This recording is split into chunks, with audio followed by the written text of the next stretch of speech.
How I painted the GUR from Invader Zim onto a hoodie.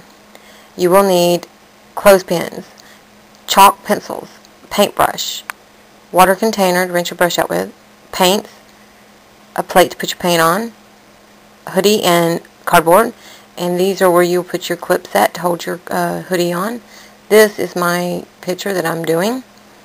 And I did it on traced paper, make it easy so I can turn it over and do the chalk on the other side, and it transfers the chalk over to the hoodie really easily. This is my design, and I'm fixing to do the chalk on one side of it. Here we go. I use a dark color because I'm doing this on a gray hoodie, so I need something that's dark. And I'm speeding this up so that it'll be easier and faster for you to view.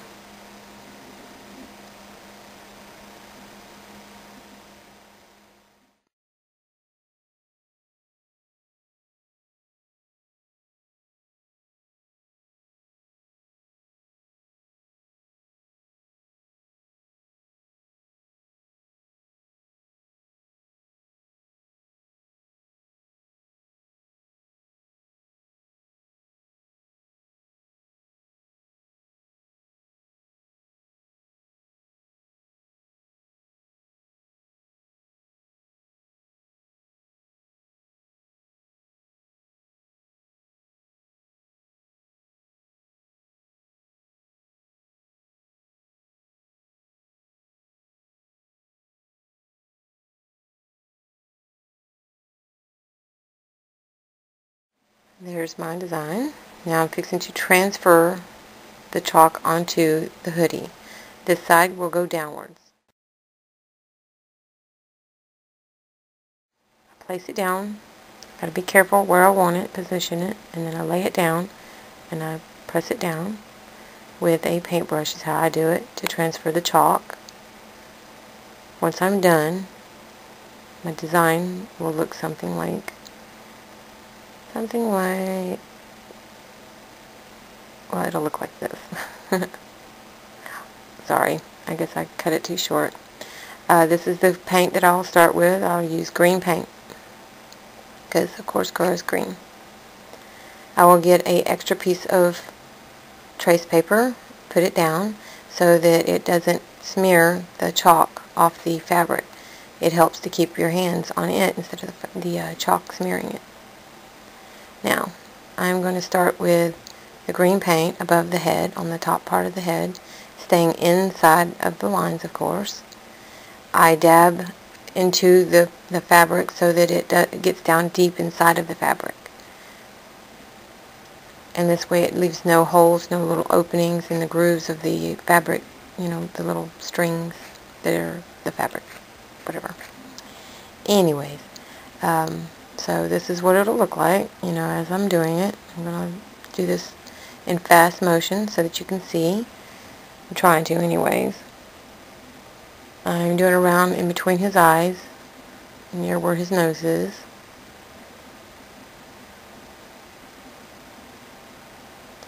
Making sure to get every spot covered. At the end, I will, after I'm done with it all, I will redo it with paint to make sure it's thick and shows no fabric through the paint, that is. Okay. Now, I'm showing you what it looks like as I go. I'm hoping you can see it.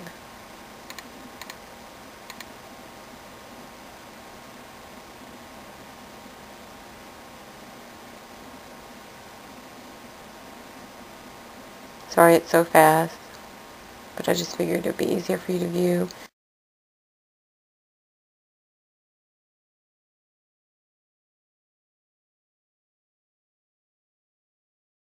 And then I will dry it after I'm done. Stick it in front of a fan and let it dry. And once you're done drying it, this is what it'll look like. Now I'm going to start on the black. The black will be the ears, the arms, the legs, the tail, the nose, the eye pupils. And I will be doing that, and you will get to watch me do that. I'm going to be Speeding it all up where I'm painting so it makes it faster and easier for you to view. So please bear with me. And thank you for understanding.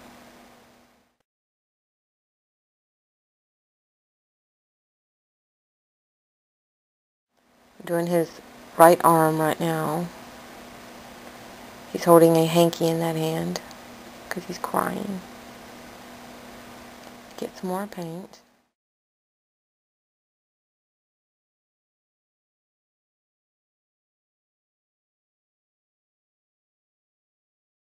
And I will dry it. And this is what the ending product for the black paint on it would look like. I forgot to let you know on this next one that I am using white. I'm doing the eyes now.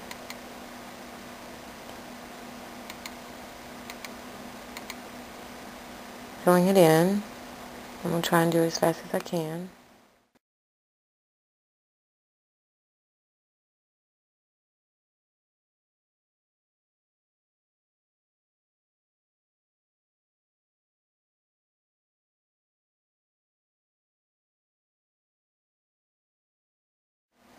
Do it around the eye and pupil itself, so I have to be careful. That's the right eye.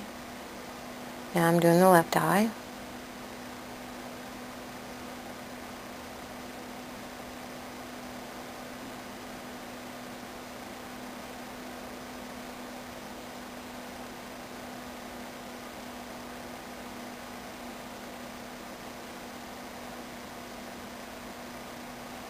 Doing this a little bit slower so you can see it better what I'm doing.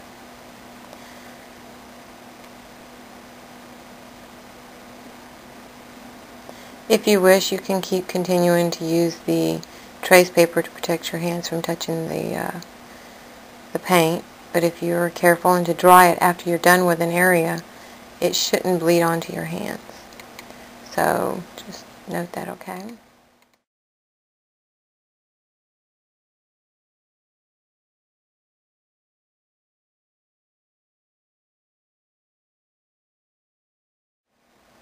Finishing up with the white on the eye of the left eye. Now I'm drying it. Now I'm going to mix white and the black together to make gray, so that I will have the gray to do my shading, or for this, for the black is what I'm using for the zipper. That's my purpose of doing this part. Now, I'm working with gray this time, and I'm working on the zipper. And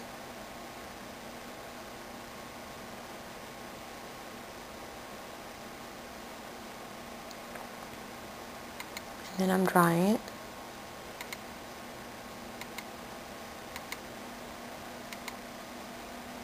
Now I'm going to use red. This is for his tongue. And I'll use a little bit of the red for the cupcake as well.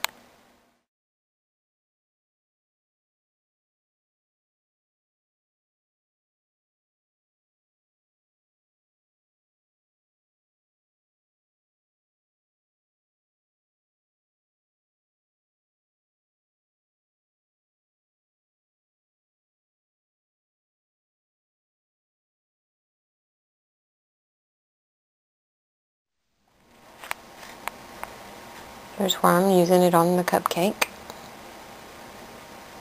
Filling it in where the icing is. I take little parts of the other colors and I just dot it inside there once it's dry. Now I'm mixing the red, with the black to make a brownish color so that I can make the bottom part of the cupcake. And then I take my brush after I'm done and I put a little white on it, and my brush is kind of like feathery anyway, so I just kind of like softly scrape across it to make it have those little grooves that cupcakes have. And that's how I made the grooves for the cupcakes. The bottom part.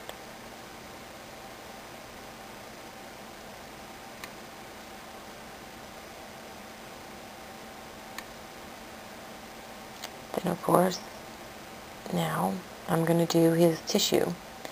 I use the white and then I take a little bit of the blue which I will show you in a minute.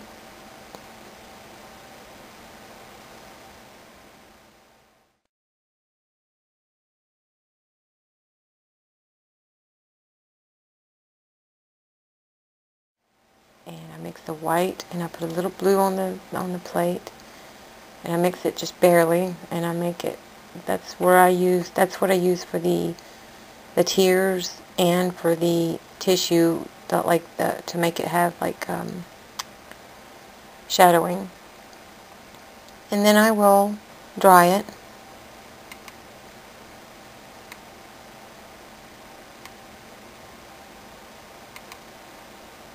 Okay, now I'm going to start with some small detailing.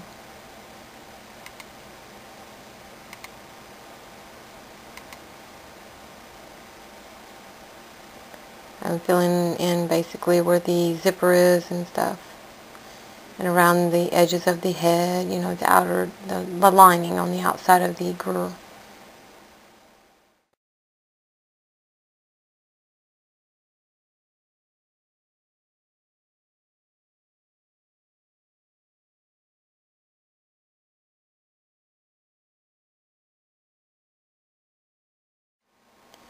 Now I'm letting you see a view of it to see what it looks like there. And then I'm going to continue to paint.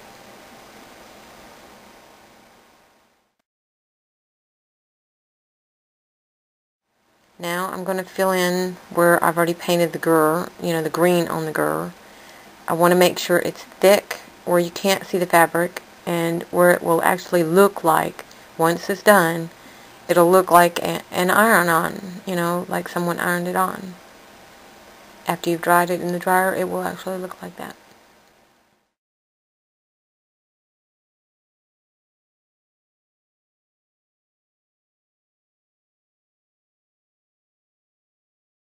This is where I use more white. I will place more white on the eyeball itself to make it also thick, and where it won't show the fabric through.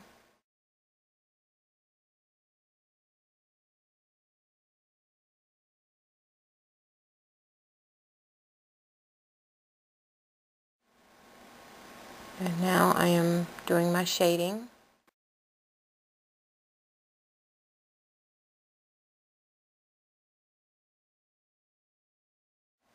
I also shade in the eyes to give it that texture where it makes it look like he's, you know, not that he's crying or anything, it's just the shadowing of his eyes.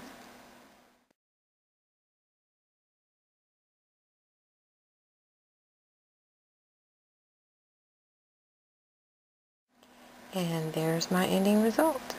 This is where you'll place it into a dryer for 35 to 45 minutes and let it infuse the paint into the fabric so it can hold on better, and so that it can set the paint too.